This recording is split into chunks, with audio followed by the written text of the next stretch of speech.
I'm no tech genius, but I knew if I wanted my business to crush it, I needed a website now. Thankfully, Bluehost made it easy. I customized, optimized, and monetized everything exactly how I wanted with AI. In minutes, my site was up. I couldn't believe it. The search engine tools even helped me get more site visitors. Whatever your passion project is, you can set it up with Bluehost. With their 30-day money-back guarantee, what do you got to lose? Head to Bluehost.com. That's BLUEHOST.com to start now. Bienvenido al podcast de The Way. Si quieres aprender inglés y hablar con confianza, estás en el sitio correcto. Hemos ayudado a miles de personas como tú a mejorar su inglés y alcanzar sus objetivos. Visita nuestra web theway.es para conocer más sobre nuestros cursos online desde A2 hasta C1 y descubre cómo podemos ayudarte a avanzar en tu aprendizaje. Además, si necesitas una certificación oficial, también ofrecemos la opción de realizar el examen Language Pair cómodamente desde casa. Hello everybody and welcome back to another episode of Real Life, Real English. And today we are joined by a really special guest, Harry Waters. Welcome. Oh, I'm the special guest. Oh, hi. Hello. There he is. And Harry's from Renewable English, which we're going to be talking about a lot today. There it is in the background. It's everywhere. Which I suspect a lot of people, especially if you're teachers, you would have heard about the mission that Harry is on. But before we get into Renewable English and the good that that's doing, we're going to learn a little bit about Harry. So first off, tell us a bit about your story. Where were you from originally? What brought you to Spain, etc., and how did you get into this industry? Oh, lots of big questions. How long do we have? I'm originally from Northampton in England. And by the age of 12, I realised that was not a place I wanted to be anymore. But sadly, I wasn't legally allowed to leave until I was 18, at which point I went off to university, studied politics because, to be perfectly honest, it was the easiest of the degrees I could see available. And I had to spend as little time studying in comparison to other subjects that I liked. And also, I was recommended not to do drama, which was, anyway, that's a whole different trauma.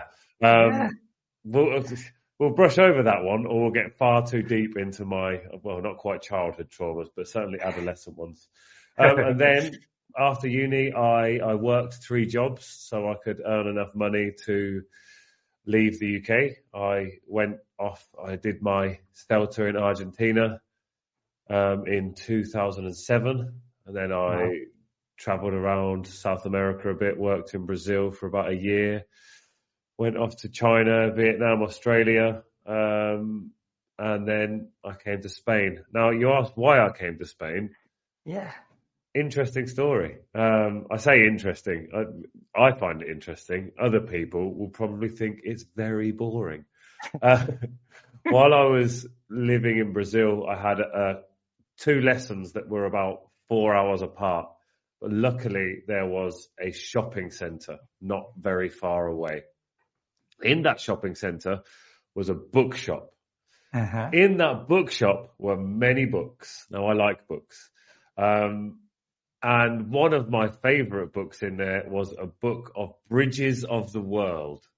I love bridges. I don't know why. I've always loved bridges. They're, engineering genius. And I was looking through this book and I saw the Alamillo Bridge. So for anyone who's been to Seville, you will know it. It's the world's first single-sided suspension bridge. And I said to myself in, I think it must have been early 2008, yeah, I'm going to live in Seville one day. Because of a bridge? Yeah, because of a bridge. And then I came here because of a bridge. I didn't stay because of the bridge. There are many reasons as to why I stayed. I won't get into those right now. But I can now see the bridge when I have a shower. Incredible. It's pretty cool. Yeah. Yeah. I mean, I've heard of a poo with a view, but a shower with a view? Exactly. The view from pooing isn't great, to be honest. It's just my back garden. But the shower with a view is pretty cool. Happy days. Now, one thing I just noticed there when you were saying like this is an interesting story for me, but no one else. I think being English teachers, we have to make the story interesting. And one thing Absolutely. that I've noticed by listening to some of the podcasts that you've been on and some of your classes on YouTube is that you're a really good storyteller. But one thing I noticed at the start is when you were saying about where you traveled, it's like, yeah, I've been to Vietnam, China, Thailand, South America, blah, blah. Like we skip over these things like they're such little parts of our lives. But that must have been like a massive part of your life. So that part of the story, it's like, yeah, that part's boring, but the bridge. And then you led us down this road to talking about a bridge and the suspension, mind my pun there, to tell us why you moved to Seville. And it's all in the story. And obviously the bridge was the main topic of that story. But let's rewind back to some of these other countries that you've taught in and compare it to Spain. What did you learn from each of those countries? Was there something you can take away? I remember my first ever lesson I ever had was quite strange, actually. It was at ExxonMobil, which is an oil company. Not really in keeping with the current branding, obviously. But no, I was working for an agency, and they would send us out. And my first ever job was in an oil exec's office, basically, Right. overlooking the Rio Harbour. And, I've walked in there, I was 23 years old. Just like, no idea what to do here. Really, intimidated by where I was. So I just said to the guy, we're going to switch places. So I sat in his seat and he sat in the other side of the desk to like kind of change the dynamic. Also, because I really wanted to stare out the window at the view and think that I had made it. Was there a bridge? No bridge. No, sadly, no bridge. There was Sugarloaf Mountain, which was pretty cool. Nice. And yeah, the Rio Harbour is very beautiful. So that was cool. But I was in that kind of phase of, when you've just spent 1 month doing your CELTA and, you've finally learned what a past participle is. And you realise that the third conditional isn't the movement on the air conditioner. And you're like, now I know everything. This is brilliant. My 1 month of training and I know everything. So I was very much in that kind of I know everything mode at the start of your teaching career when you think that you know everything.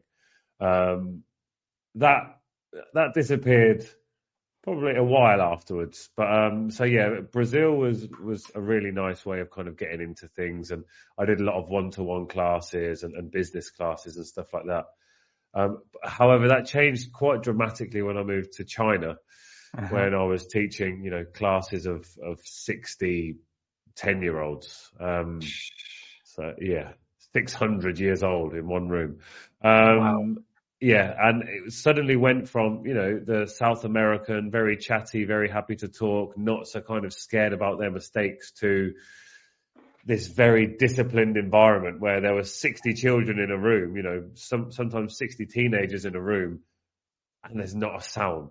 Like everyone was absolutely silent. I even remember one boy was particularly disruptive, so I asked to speak to him outside, and another one of the teachers came by and said, "Oh, do you need me to deal with him?" And I was like, "What do you mean deal with him?" And he was like, and held up his ruler. And I was just like, "No, you don't need to deal with him. He's fine. It's all right." No, I don't think so. I think dealing with, and yeah, no, not a fan of that. So yeah, I asked him not to deal with him. But in those huge classes, it's so difficult to reach everyone. So you have to involve a lot of like classroom games, relay kind of races where you start at the front and end at the end and try and get everyone to speak. And you employ a lot of classroom assistants because you can't hear everything. You can't be everywhere. And sometimes you end up just, teaching the 10 kids at the front who are very interested. And it's like, you can't allow that to happen. But, none of us are perfect. And then Vietnam was a lot of academy work where I was working 7 days a week, just trying to earn money basically, because the pay was very good and the rent was very cheap. So I just spent 3 months in the north of Vietnam working non-stop. Then I travelled for a month down to the south, and then I spent 5 months working, I think with 1 day off. Wow.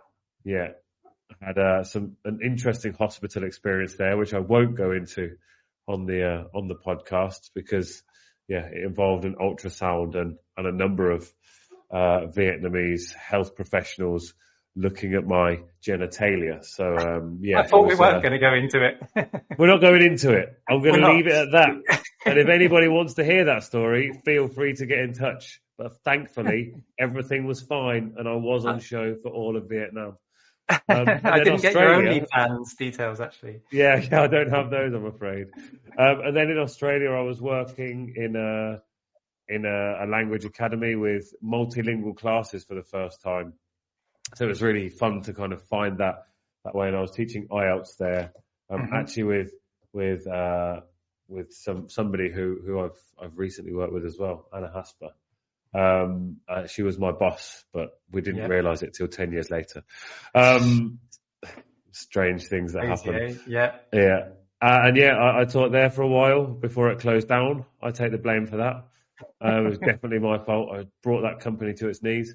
And then I came to Spain, and it was a bit of a shock after the kind of South America, the Southeast Asian, very disciplined, very polite, to the kind of let's all scream and shout and not pick up our rubbish off the floor. That was a potted history in quite a big nutshell of how I started teaching. And as you've been speaking, I've been making notes. So we're going to go right back to the beginning and compare two things that you said. So you said by the age of 12, yes, you wanted to leave. And then afterwards, you said you were intimidated by. Now we've used by there, by the age of 12, and intimidated by in two completely different meanings. How could you explain the difference to English learners with the word by there? So by the age of 12, should we start on that one? Well, you're talking about reaching that stage. So from 1 to 11, I was fine with it. And by the time, so when I reached 11, 12 was when I realized that in that case, I wanted to leave. You know, when you're talking about, I don't know, by the time I'd put my shoes on, you know, everything before that had happened. And then you reached your shoes putting on, you were able to leave the house, you know. Yeah. Or I've lived in 12 cities by the age of 18. So, you know, by the time I reached 18, you're talking about that very point. So before that, and then by the time is that very point. Yeah, and we use that expression a lot with the past perfect, don't we? Like by the time the man got to the station, the train had already left. So it's a good expression for everyone to bear in mind. And then you said intimidated by. How could we explain that one? Well, obviously, when you're working with these lovely collocations, intimidated goes very well with by, because that's it. They are partners in crime.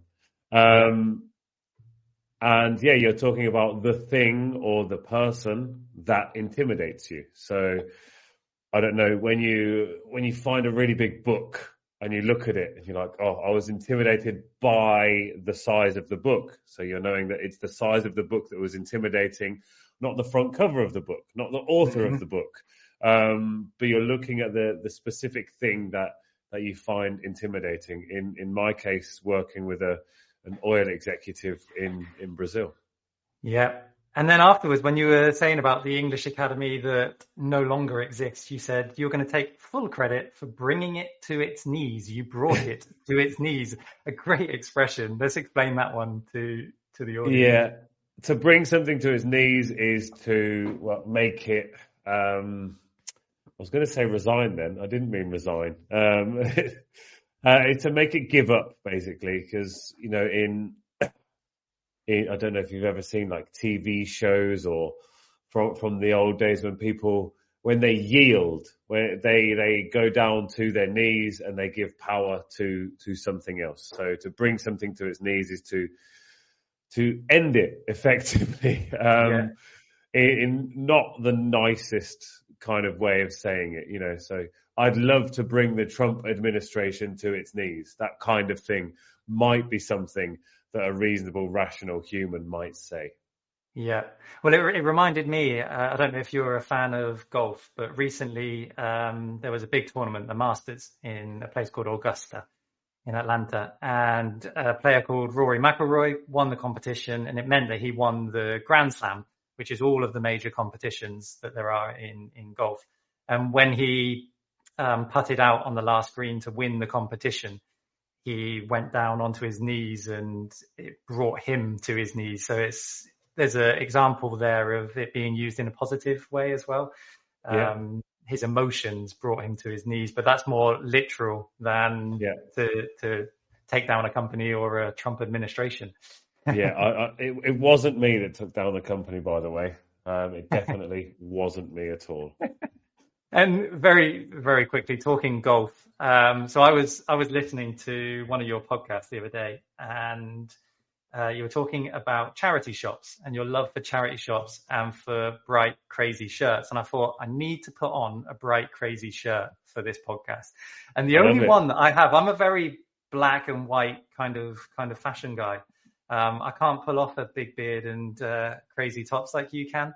But the only one I had was this fluorescent golf shirt. The Great Golf Company. Yeah, I thought I'd put this one on for the show, and I've outdone you today on brightness. I know, I'm quite understated. I do have a cardigan on top because, it's almost pajama weather at the moment, and I could probably take that one off.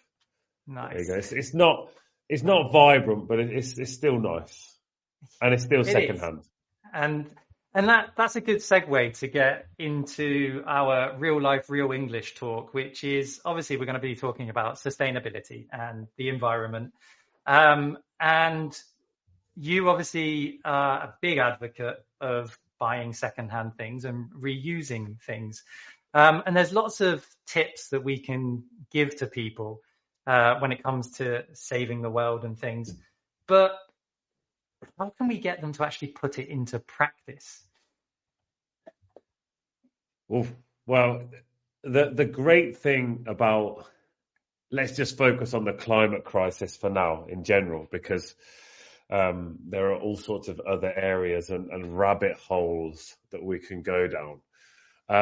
So focusing on the climate crisis, that it isn't just one thing. It isn't just fossil fuels. It isn't just animal agriculture. It isn't just aviation. It isn't just traffic. There are so many different things that are involved in the climate crisis. And when it comes to teaching our students, when it comes to talking to our students, particularly younger students, it can be difficult not to sound like, you're preaching and you're telling them, oh, what you do is bad and what I do is great because I buy secondhand and you buy from chain stores. You're evil and you're killing the planet. That's never going to work. But finding the area that your students are interested in, finding the part of the climate crisis that they do care about, and trying to integrate that into the lessons and making it fun, particularly if you're working with very young learners, it's very easy. You can get little kids excited about anything. I used to have flag of the week with my young learners. I love flags as well. I'm a bit of a vexillologist. And I used to have flag of the week. And I remember a few years back bumping into one of my old students, Jaime, and he asked me, oh, is your favorite flag still the Marshall Islands? This was 10 years after his classes with those. So you can get young kids involved in anything. You can encourage them to do almost anything as long as you are passionate about it.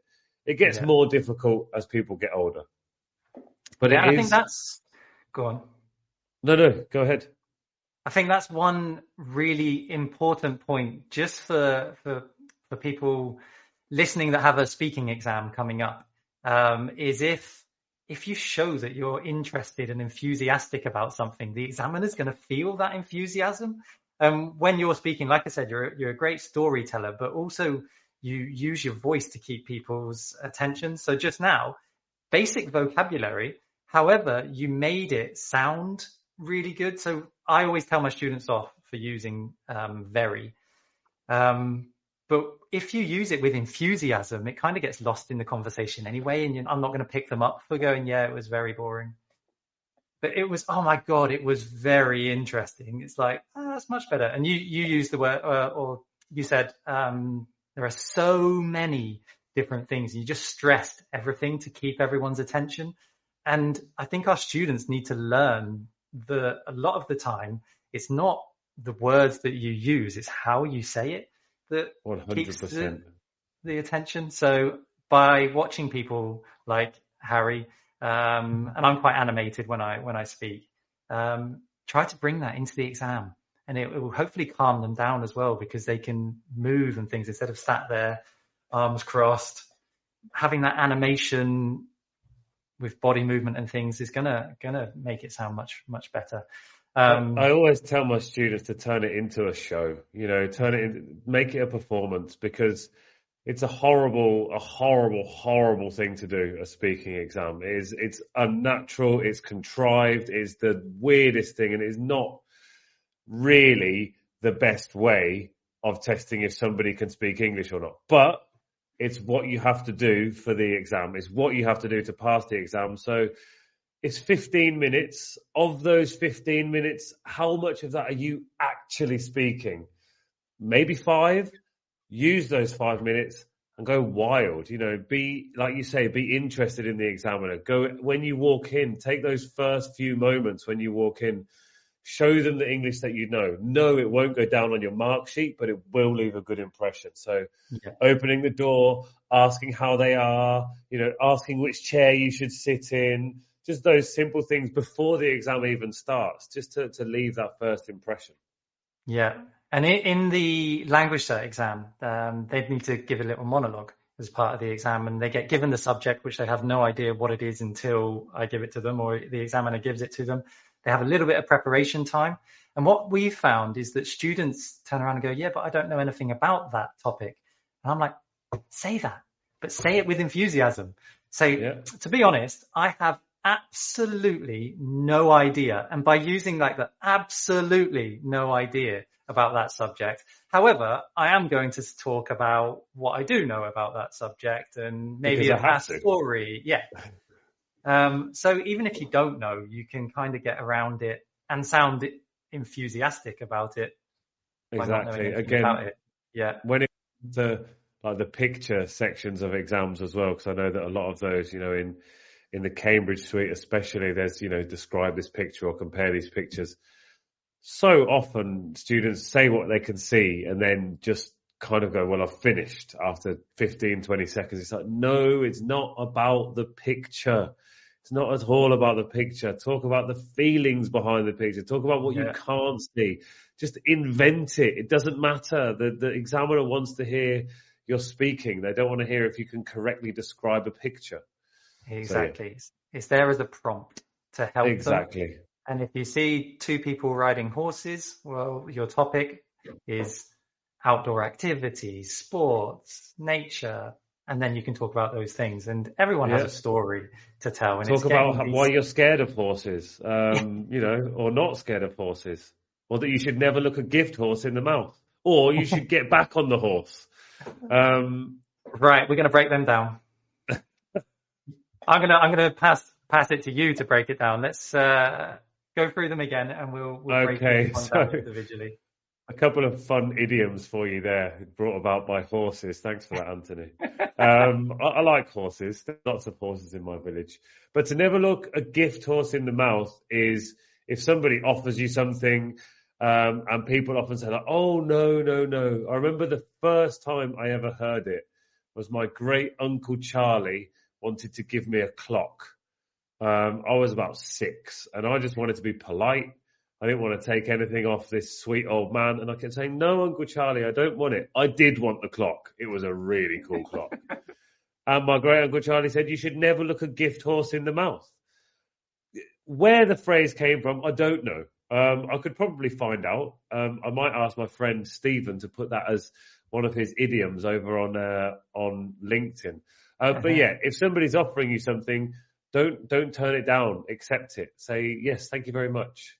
Like if Anthony sends you a message saying, would you like to come on my podcast?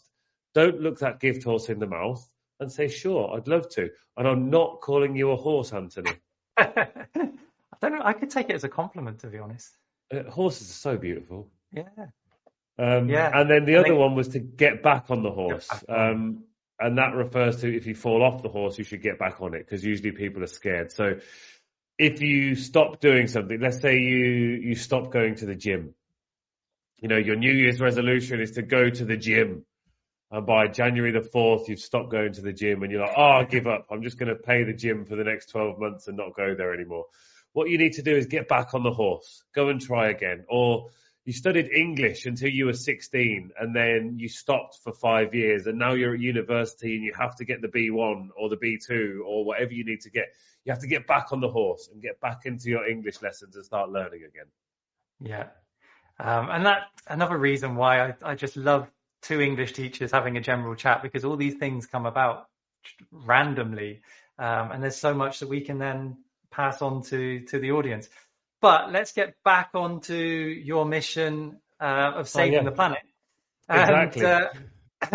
And talk about how you're kind of saving the planet. I'm going to say one classroom at the time, because you're teaching teachers how to teach their students all about the environment and making it fun. That's the important thing, because we've all seen the textbooks that have one unit, if we're lucky, about the environment. And some of them, they're getting better. I've got to say, the textbooks are getting better. I remember from 10 years ago, they were shocking. And the students would all look at you, blank face, going, really, really? Polar bears again. Yeah. But now, I think it's becoming more of a spoken about topic, and they have more of an interest to learn about it. And the materials are obviously making it more interesting to talk about it as well. So let's talk about your mission to get into the classrooms. How are you going about teaching teachers and your mission? Ooh, lots of different ways, to be honest. I've been very lucky to work with a number of publishers who are very keen to impress these ideas upon teachers. So I've been lucky enough to do some teacher training with other publishers. But then with Renewable English, we've got a training course. I also work with Niall in the summer, where we have different teachers come in for 2-week training courses. So it's a lot more in depth than usually. It starts with kind of an hour or 2 hours, which obviously isn't enough to talk about the entire climate crisis. But when it is an hour or 2 hours, it's all about sparking those ideas. So it's all about finding the student's passion. It's all about looking for those small things, because we're not going to solve the climate crisis simply by litter picking, which, I love doing. But that is a great way to spark environmentalism within our students. So telling our teachers how they can turn a litter pick into an English language activity and how to work on it in that way is a great way to show, how it can all be connected. And, when you open a textbook, there'll be sections on sport, there'll be sections on fashion, there'll be nothing focusing it on the impact that those things have on the planet, or the impact that those things have on gender equality, for example. So going in there and looking for those segues, as it were, to find a way to talk about the planet and other social justice issues. So I try and help teachers see those opportunities.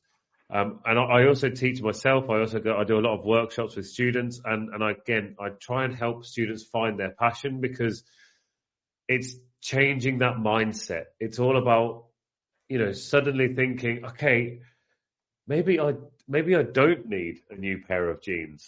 Maybe I could get a second-hand pair of jeans. Or maybe just because my phone screen is cracked, I don't need a brand new phone. Maybe I could repair the screen, or just live with it like 90% of people do. And next time, get a screen guard. He tells himself every time with his 8,000-year-old cracked phone. So it's about just sparking those ideas and getting that gentle mindset shift. Yeah. Mindset's a good word. How would we would we explain mindset to English learners? I guess it's the way you think about and see a certain thing. So I actually have a book called Activities for a Greener Mindset. So in this way, we're looking at students looking to become more green focused, the way they think about the world, having their mind set on a greener world. So, you talk about other types, you have a growth mindset where the way you think, you grow with things, it's not about winning and losing. It's about winning and learning. These different ideas. So your mindset is literally the way that you set your mind to doing something. Yeah.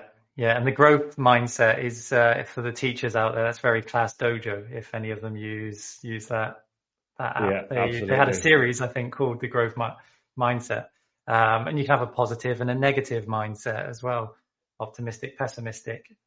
So some really good vocab there. Mindset, the way you think about something, and you're saying about how to spark a student's interest. I love the word to spark an interest as well, because it kind of, for people listening, a spark is something that we have when we try to start a fire. It's like that real quick bolt of light that comes up is a spark. So to spark someone's interest, it's like they're listening to something and then all of a sudden they're interested. And I love the way that in English we can use things like that to describe, they got interested in something, but no, I sparked an interest. It sparked exactly, and it kind of starts the fire as well. Hopefully, you can spark the interest that starts the fire, because you need a spark to start a fire. Otherwise, it won't. And one of the things, a lot of petrol. One of the things we see a lot with students that have the tendency to behave badly in class is trying to find a connection with them to English, so that they've now got an interest in learning English and they want to learn English, and they lose that bad behavior. They're normally behaving badly because they're a little bit bored in class, or they don't understand and they don't see why they need to understand. So it's trying to find that connection as teachers, which I think is one of our biggest jobs with each individual student, which must have been impossible in Vietnam with 60 kids in a classroom. It was tricky. However, finding what each individual student likes and then connecting to them and hoping that then they take on a pride in themselves to self-teach as well. And I think a huge example of this is through your daughter, Ali. You've obviously noticed that she had an interest in what you were doing, and you've motivated and kind of fed that fire that she's had.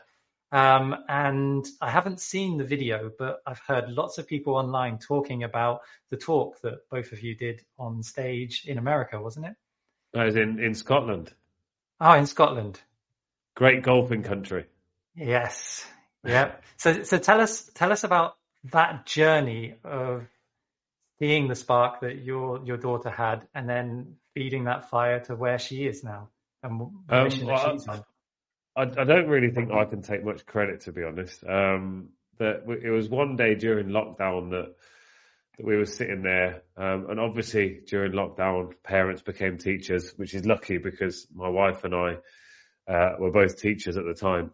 She's now a photographer, but also a teacher of photography. So that never dies. Once a teacher, always a teacher. Exactly. So we were doing lots of different activities. So, we were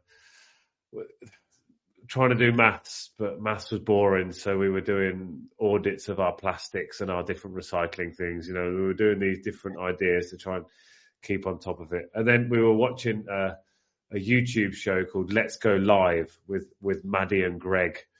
They're not a couple anymore. Very sad. Very sad. Doesn't exist anymore, obviously. Let's Go Live. We absolutely loved it. We watched it every day. In fact, Ali got on one of the episodes because she talked about her bilingual dog. She spoke to our dog and she told it to sit down in English and Spanish, and she did. And then one day two inspirational young people came on, Amy and Ella Meek from Kids Against Plastic. And Ali saw these two guys and was like, "Wow, what they're doing is amazing. They're fighting plastic pollution. They're doing all these other things." So soon after that, I actually interviewed Amy, who at the time I think was 16. Yeah, she was 16 at the time, for the first series of Renewable English. And yeah, she was just like, "Yeah, we've got a kids club, a Kids Against Plastic club, if Ali wants to come along."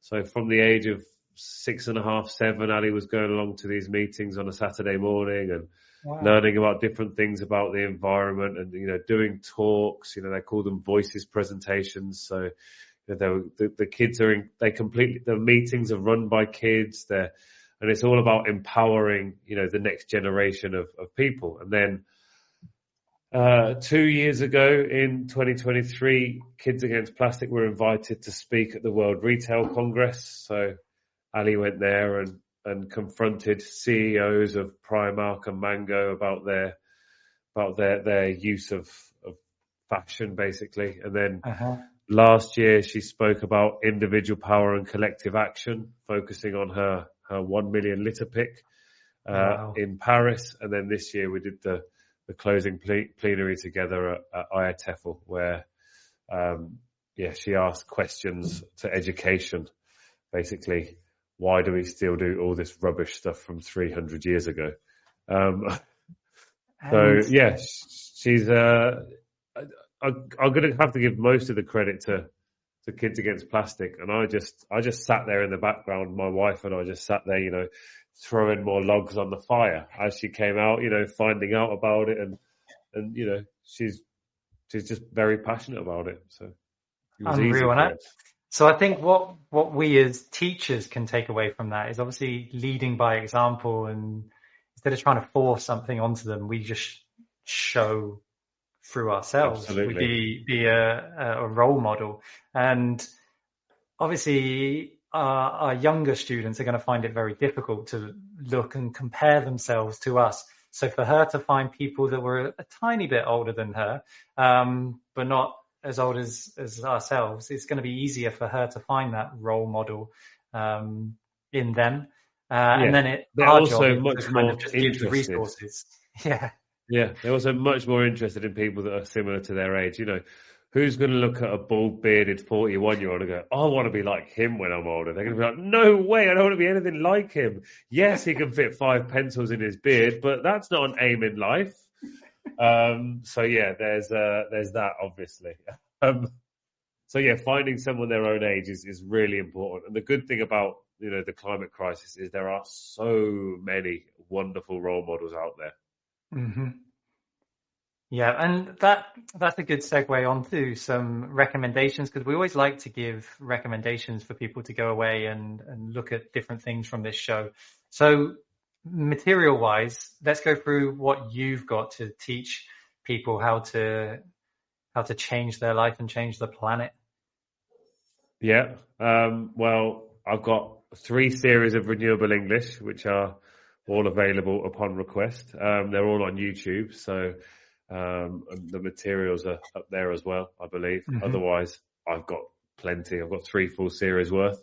And I've also got a book, Activities for a Greener Mindset, as I mentioned before, which every teacher should buy 5 copies of, and give them to all their friends, and then buy 5 more copies, because I'm definitely not on royalties for that book.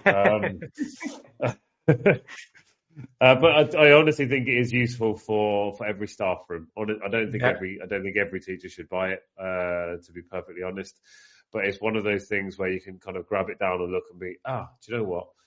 This is a good thing that we can do with our class. Here's a great project. Here's a great idea. And it's 30 different lessons that can take you from Planet Zero to Climate Hero. So that's wonderful. Also, I've worked with a lot of publishers, so there's a lot of materials available on advancing learning from Macmillan. There's loads of lessons on there.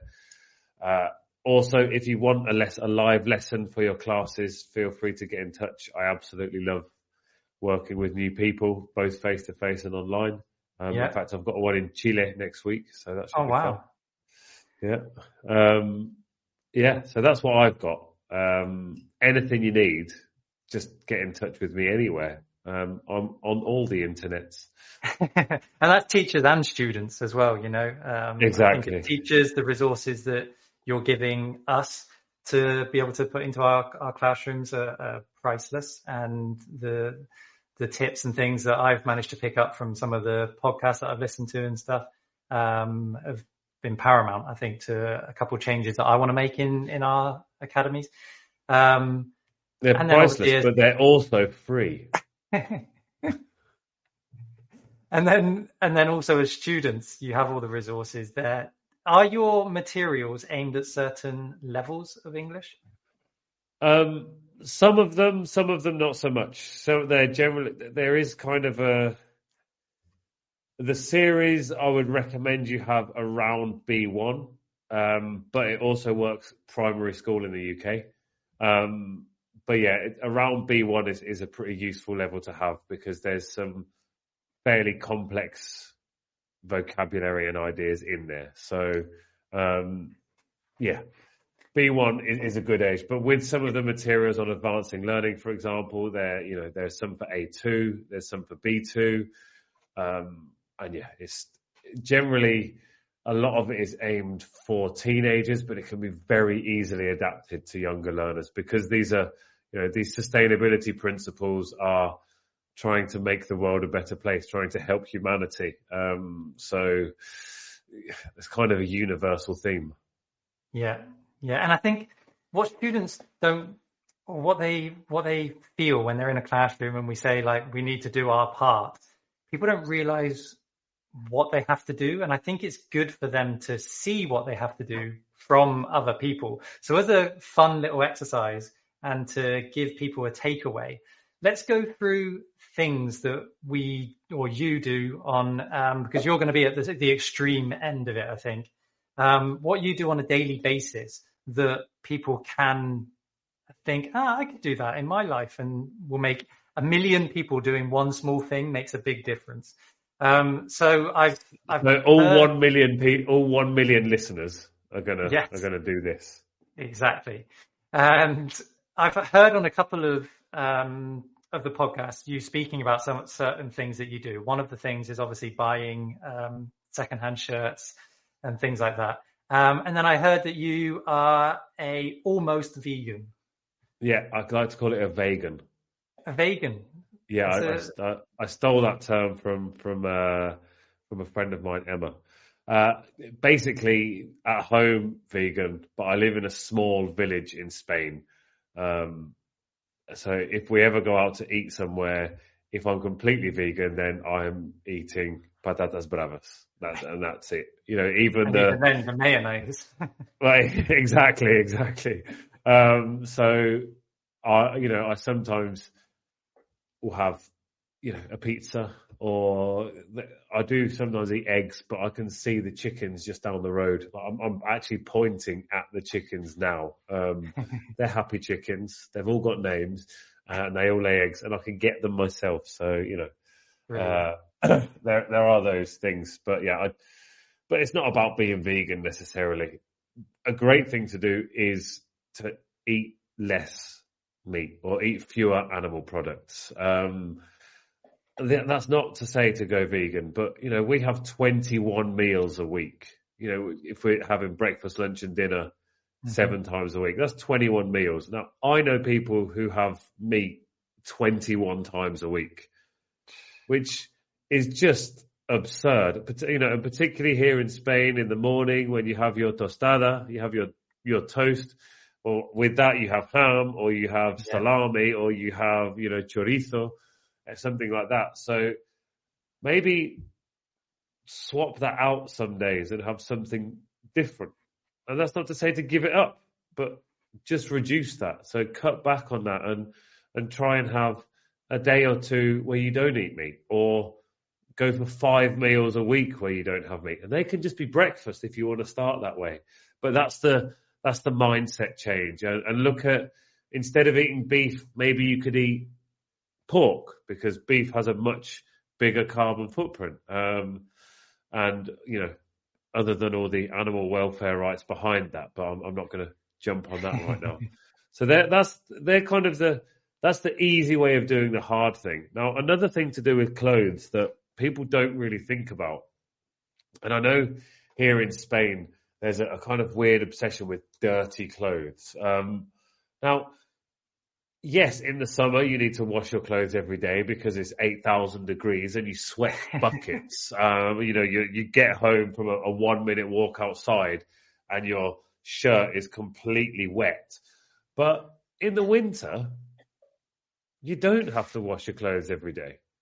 And this will save energy, it will save water, and it will also save hundreds of thousands of microplastics going into the waterways. So simple things like wear your clothes twice, wear your clothes 3 times. It doesn't have to be one day after the other, although I have done that at school before. I have done a wear the same clothes day, where everybody in the class wore the same clothes 2 days in a row, to try and remove that stigma of, no, you can't wear the same clothes 2 days in a row.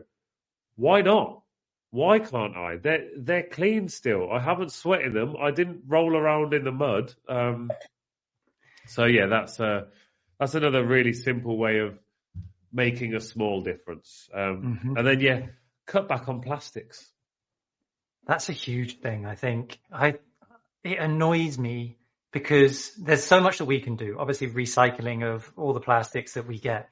But I feel like I have no choice other than to buy certain products in this plastic. And we need to be doing something to get the manufacturers and the suppliers to be using more environmentally friendly packaging. Because 100%. I go to do my weekly shop. I come home and I always take the plastics off straight away. Because I don't know why they put a cardboard sleeve over a plastic container. Why do we need 2 lots of packaging? And also bananas. They've got their own kind of plastic on them already. Why are you wrapping them in more plastic? They've got skins, which incidentally are edible. Banana skins. I'm not saying just munch into a banana skin, but if you cook them, you can like make them into kind of a fake bacon. And you can. My friend the vegan Giddy taught me that. So yeah, you can eat banana skins. Don't eat them raw. Don't eat them raw. That's disgusting. I think we've all tried it. We all have that curiosity, and it's, I wonder what that tastes like. And I can remember that taste like right now. I can feel that. I can see that memory vividly in my mind of biting into it and just going, oh no. Yeah, instant regret when you do it. Yeah. Yeah. You use some more quite cool expressions then in your storytelling. You said sweat buckets. And again, it's little things like that to describe something with so much more colourful vocab. Instead of, I was sweating a lot, which is what a lot of people learning English would say. It was, no, I sweat buckets. And obviously it describes how much sweat is coming. Exactly. It shows it with a picture, doesn't it? You know, and if you live in Spain, if you live particularly in the south of Spain, you will know that feeling. You know, maybe you're in a classroom and the air conditioning doesn't work and you can just see your room full of teenagers just sweating buckets. Yep. Yeah. And then you said to remove a stigma. And I was trying to think, how could I explain that to a class that don't have much English, to remove the stigma? Oh, that's a very difficult good point. one. I don't think I've come across that in the English classroom before. How would you explain it without a direct translation? I'd maybe look for ideas that have a stigma attached to them so I could show them what it was. And so, for example, jumping in muddy puddles. So Peppa Pig has removed the stigma of jumping in muddy puddles in Spain, because before Peppa Pig, taking your child out to jump in muddy puddles, people would look at you as if you were evil. Yeah. So Peppa Pig has taken that stigma away, that it shows that it isn't a bad thing to do that. I walk around my village, well, not all around my village, but I go out to the bins that are not far away from my house with no shoes on. And there's a huge stigma attached to not wearing shoes in Spain, that people think you're going to catch a cold. because obviously the bacteria enter through your feet.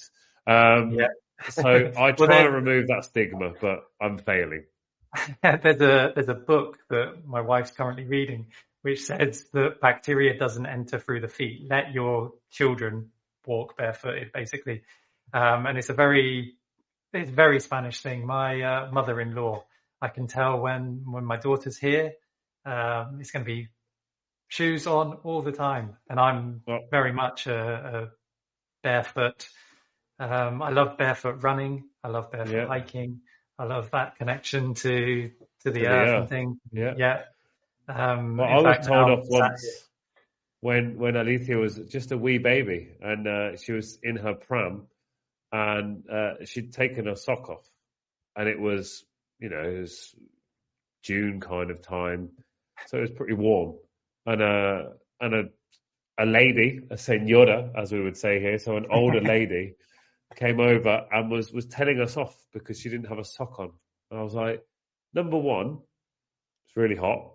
Number two, what right do you have to tell me to not what? And one time we went into the bank very early in the morning, right after they'd finished cleaning, and my daughter fell on the floor and was like sliding around on the floor. And a different señora or older lady was telling her not to slide around on the floor and that it was dirty. So I decided that I would also slide around on the floor. Rather than arguing, I just showed her that I was a terrible example and a horrible human. I'd love to be a fly on the wall in that bank at that time. And that's a good expression as well, a fly on the wall. Is to basically be somewhere but not be conspicuous, so people can't see be noticed. In the place, but you can see everything that's going on in a place. So to be a fly on a wall is a really cool expression. Now, one thing I love to do when I have guests on, Harry, is to pass the mic to another English teacher or someone in the English world and get recommendations on, one, who I should invite onto the show, but two, another person for the audience to check out. Only two. You can recommend as many as you like. We did at the beginning have a joke that you had 50, and I said I wanted 51. However, Teresa's got the record at the moment. She's recommended 3. So if you want to take the record from Teresa, you have to recommend more than. I'm not going to recommend her because she's already been on. So that's already removed that one from my wheelhouse. So I don't need to do that. I'm going to start with one of my original heroes is Kath Billsborough, who does all about how to write materials, basically. She is a materials writing guru, but she has some wonderful stuff, particularly on LinkedIn. She is my favorite influencer, but she also founded ELT Footprint, which was one of the original founding members of ELT Footprint, which kind of showed me when I started out in this line of work, because I've been an activist for many, many years, but it showed me that other people cared. So Catherine Billsborough is an absolute legend. She's brilliant. A newish person that I've recently discovered within the last few months is Stephen Farron. I love his posts on LinkedIn. I think they'd be very good for teachers and students, because every day he posts a new idiom.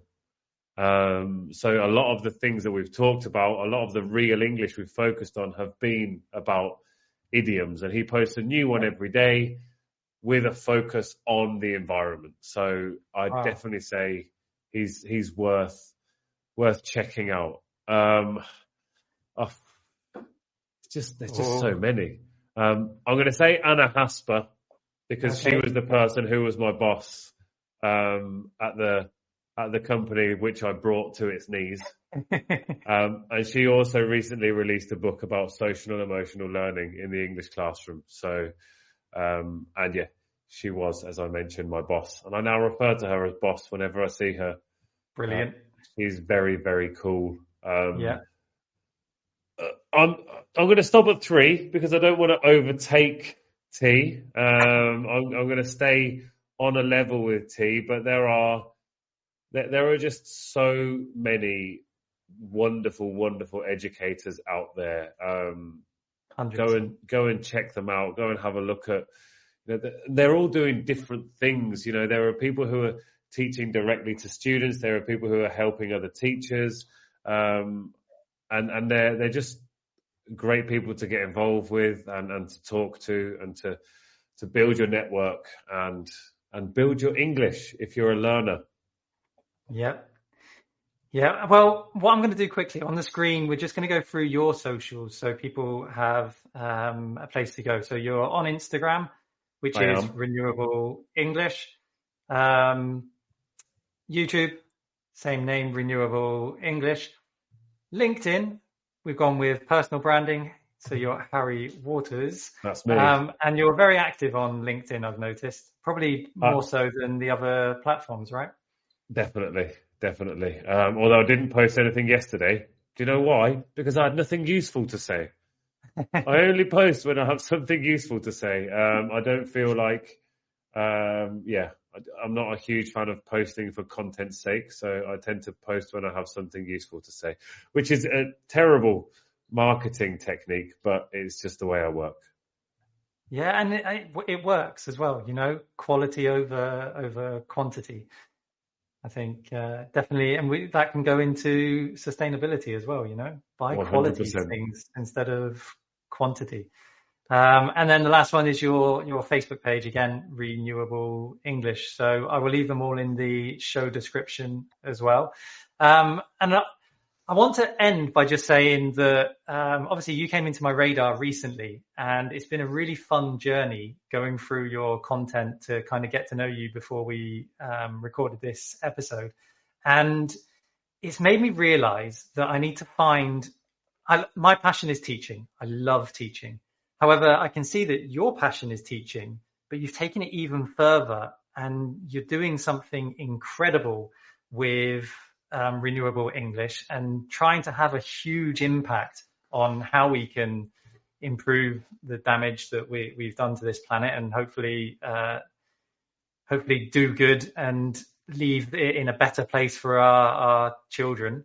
So I just want to say a massive thank you from myself, but I suspect from a lot of people that are on the same journey as you. And I know for one, as a teacher, I'm going to start to bring in a lot more of the sustainability lessons that you recommend into my classes. And I'm going to make some serious changes in my academies as well to do our bit and to kind of get onto this journey as well. So thank you for being an inspiring human being. Thank you. I would usually take my hat off to you in this point, but as you may have noticed, I've not been wearing a hat today. Which normally you do. I do. There's even one right here, so I'm going to put it on so I can take it off. We're kind of between hat seasons at the moment, so yeah. I'm going from the flat cap, but it's a bit warm for those. But I didn't feel like wearing a regular cap was really my vibe today, so I just went straight up, no hair, no hat. I like it. I mean, I love wearing a hat. However, it just don't suit me. I can't pull it off like you can. Oh, wow. You're able to pull it off somehow. Thankfully. Otherwise, I'd get a very sunburnt head. And on that very true. And on that note, thank you again, Harry. And I'm sure this won't be the last time that we're in contact because I'm going to be picking your brains about a lot of things. Feel free. They are here to pick. See you later, mate. Si disfrutaste de este episodio y quieres llevar tu inglés al siguiente nivel, te invitamos a descubrir nuestros cursos online en theway.es, diseñados para mejorar tu fluidez y confianza en situaciones reales. Hemos ayudado a miles de personas como tú a transformar su aprendizaje. Visita ahora theway.es y realiza nuestro test de nivel interactivo de manera gratuita. Además, si necesitas una certificación oficial, también ofrecemos la opción de realizar el examen de midterm cómodamente desde casa. Marketing is hard. But I'll tell you a little secret. It doesn't have to be. Let me point something out. You're listening to a podcast right now, and it's great, You love the host, you seek it out and download it, you listen to it while driving, working out, cooking, even going to the bathroom.